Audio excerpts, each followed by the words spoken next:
Good afternoon, YouTube family. Welcome to our Married with Kidneys channel. I'm Marla Yarbrough. I'd like to let you know that you need to check our medical disclaimer. Hit the arrow, please, because by no means are we doctors. It's just our journey. And so what you need to do for yourself is what you need to do for yourself. But this is our journey. So today I invite you to, it's used at your discretion and whatever your stomach can handle. I'm going to let you in on Milton's cannulation today. And cannulation meeting, I'll let you see what he does when he puts the needles in. He's got to a place now where he can put his own needles in before we start his treatment. And so whatever your stomach can handle, but it is very educational, especially for those of you who do treatments and for the caretakers that assist with those who do treatments. It's a great educational period.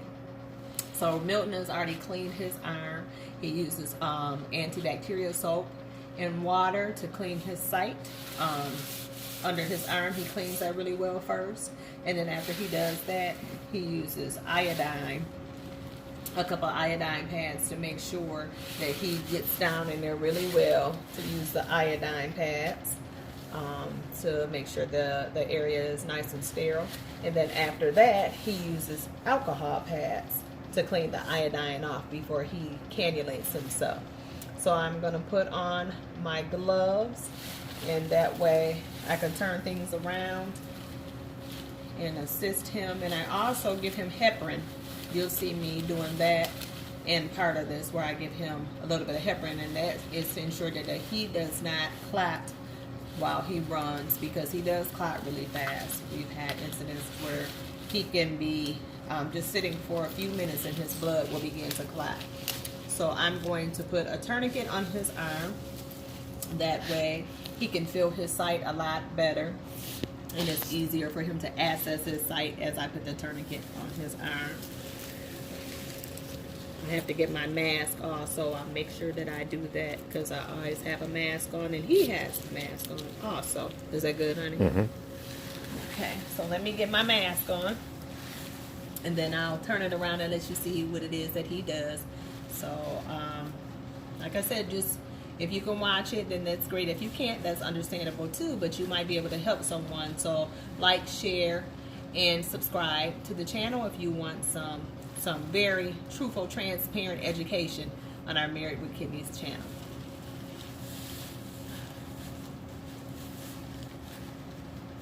Okay, so I'll turn it around to his arm, and he always has a couple of pads down, and this is his 15 gauge needle that he has right now.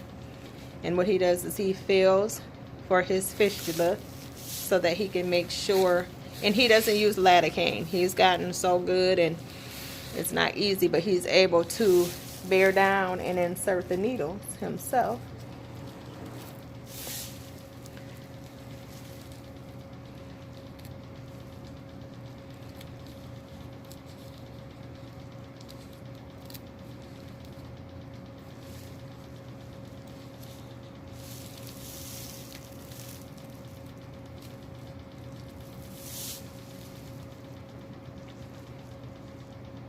Some days it's not easy because he has to hit it just right in order for the blood to come out into his tube and begin to pulsate a little bit. And we'll know that he is in the right spot. And some days you'll have to take it all and we get a new needle and try again. But he's gotten so good at it.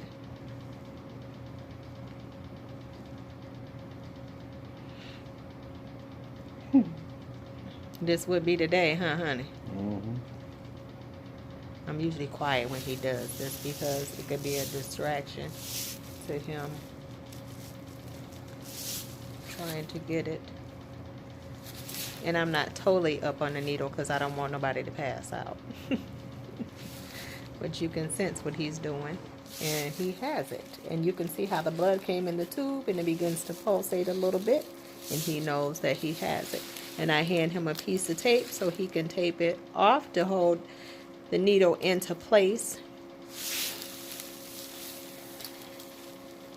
And then I give him another piece of tape that's thin that he puts it underneath to secure his needle. He'll go underneath and place it. And then I'll give him another piece of tape, but this time it will have the gauze in the tape. Since I'm holding the camera with one hand, it has this little gauze. He's folding it in half so that I can put it on the tape.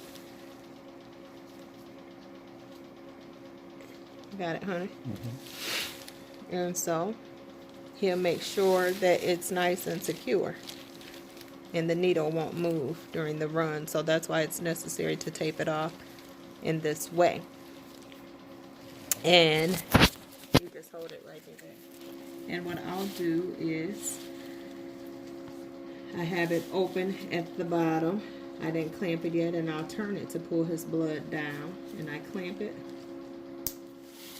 Then I take my saline and put it at the end of it. And you'll see exactly what it is that we do. Keep holding it, honey. I want to straighten this tape out for you for the next poke. Hope everybody all right. It's not for the weak at heart. Okay. So he has the arterial taken care of, and this next part is called the venous. He has his needle, and the tourniquet is still on, and he won't take the tourniquet off until after the blood comes in the tube and it's secured and it begins to pulsate like the first one. So this is the venous line. The first one was the arterial line, and he got it. Bam. This is how good he is. And all days aren't easy like this. By no means, right, honey? Right. I'm just having a great day. But he's so good. He doesn't use lidocaine, and everybody can do this. He just bears down. Honey? Yeah. Open your tourniquet. Mm-hmm. After you put your tape on.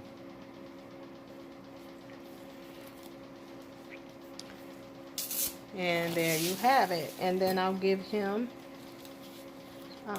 another piece of tape with the gauze on it. Hold that for me then. And this is the process that we do before each run, which is just about every day. This is what we do. The gauze on the last piece of tape to secure his needle in place.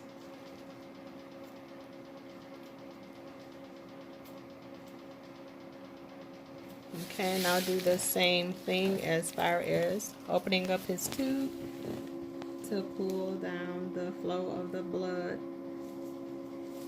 Clamp, get my saline, and then I pull back, and that's to ensure that there's good flow to his lines before I hook him up to his tubes to his dialysis machine. So I pull back and I push in, and I always ask him, does it feel okay? Yes. He lets me know if it feels any different. It should be a smooth flow for your tube pulls, and I don't like to put air in him, so when you see a bubble, you stop and you clamp it. It's very important that I don't get air bubbles inside of his line, because it could cause problems. And now I'm going to give him some heparin. And his order for heparin that we give him to help is 3 milliliters. And this is heparin that I put in his venous line before I hook him up to his machine to ensure that there is no clotting in his blood, because we don't want any clotting. And I push it in slow to try not to get any air in there. So I take my time to push it in there so I don't get all these air bubbles.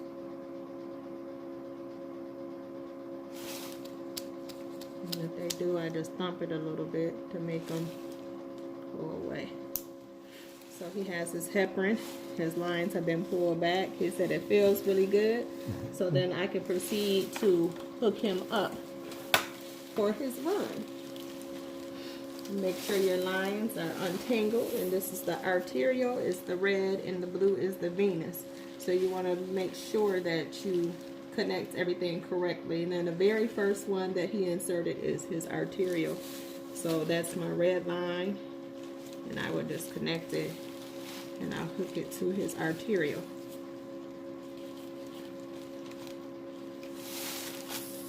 Be careful not to yank and pull on the lines when you do the run, because you don't want to pull the needles out. And then once I do that, I open his line up and he'll hold it in his hand. And then I'll go ahead and do the same thing for the venous, the blue line. Disconnect the heparin that's sitting there, which it should sit for at least 2 to 3 minutes.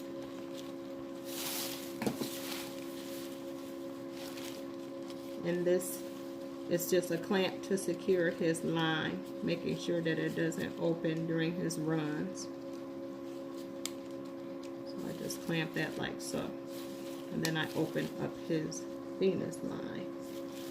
He'll let me know too if I accidentally pull on it too much, so I try to be very careful. So there you have it. He's all hooked up for his run. And today, honey, how long are you gonna run? Oh, it's normally for about 2.5 hours. Okay. Only because I'm only taking off maybe 1.5 liters of fluid, so it won't be as long, but maybe about 2.5 hours. Then I hook his clamps up like so. So that his line can be connected to his sleeve, and you'll see how we tape it down before he actually starts his treatment. So we have the clamps, and I come up here to his sleeve, and I connect it like so. I'll go ahead and do the whole thing, honey, since you're holding that. And what we do, he usually positions it the way that he likes it, but since we're sharing with you all today, I will do it. You like it like that? Mm-hmm. Okay. And I make sure that I don't pull on his needles while I'm doing this. Have to be careful. And I just tape it to his arm like so to secure it during the run. And then I let him keep his pad. And this is his saline line.